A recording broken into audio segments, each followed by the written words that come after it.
think that's a good thing. That's what we want to hear. With belly surgery, that's like one of the things we celebrate. I'm glad to hear it.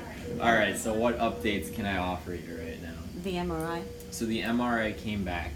It didn't show anything necessarily specific. What they read it as was there was no acute process, no concerns for a stroke or anything like that. What they might have shown was it's what they call microangiopathic disease, which usually is. Does he have a history of high blood pressure or anything like that? Mm-mm. Sometimes in the people, especially just as people kind of age, what will happen is you develop little tiny kind of, we call it small vessel disease, which usually doesn't really turn out to be anything substantial. But sometimes you'll see it in the brain as like little kind of dots everywhere in the brain, and those are just little tiny areas that have been affected. Some of the smallest blood vessels in the brain will be affected, and so that's kind of what we could see there. But radiology wasn't able to rule out like an infectious source as well, so we'll continue to kind of work that through.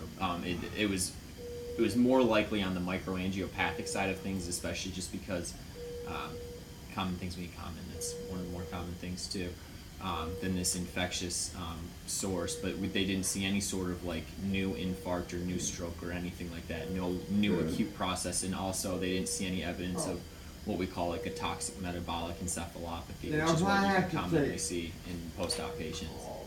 So, I really feel like does I that gotta show take a also if you crap. could be on the verge of Alzheimer's? Can I do that? It can, and they didn't mention anything about that. And actually, you can see from the size of the brain frequently, and his brain actually looked like it was like fairly normal size, especially for his age. Good. So, what do you think? You still think it's just this ICU? Yeah, I think that's kind of where we're leaning towards right now. Really? Okay, good. What's up? Obviously, Dr. Maley, Dr. Doria, Dr. What's up, Frank, and dude? crew are all kind of, they're the ones that have seen this the most. So, I mean, they basically Alright, I need help. what you need. I gotta go to the bathroom. Gotta go to the bathroom? All right, can I grab your nurse in just one second? He's Yeah. got something in his Oh, he's got the Yeah. tube. Okay, go ahead, all you. What? You got that tube. You're all good to go. Could you remind me of that? It wasn't going anywhere. I really don't know how to do it. It wasn't going anywhere. But honestly, I don't know how I to mean, do it. a couple days ago, he was completely out of it. So. Yeah, it's better. It really Yeah, is. it's I mean, there was a definitely better. point where he couldn't even make words. Mm-hmm. So now I mean, he's it's, making it's words. definitely looking better. Yeah. It's getting I mean, better. the but- transplant surgeons see this kind of thing all the time.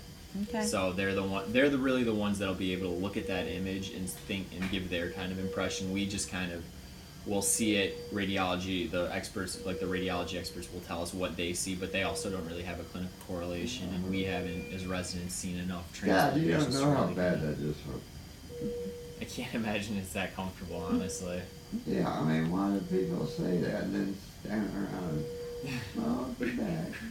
That's all you're talking about. But yeah, that's a good You're sign. talking or something, and give a shit. That's a good sign. Do you have you heard anything about what they're doing about his teeth? I can double check on the note, but I think that the OMFS team was planning on just more outpatient follow up for that. I'll double. Actually, you know what? Hang on. Let me double check the note right now.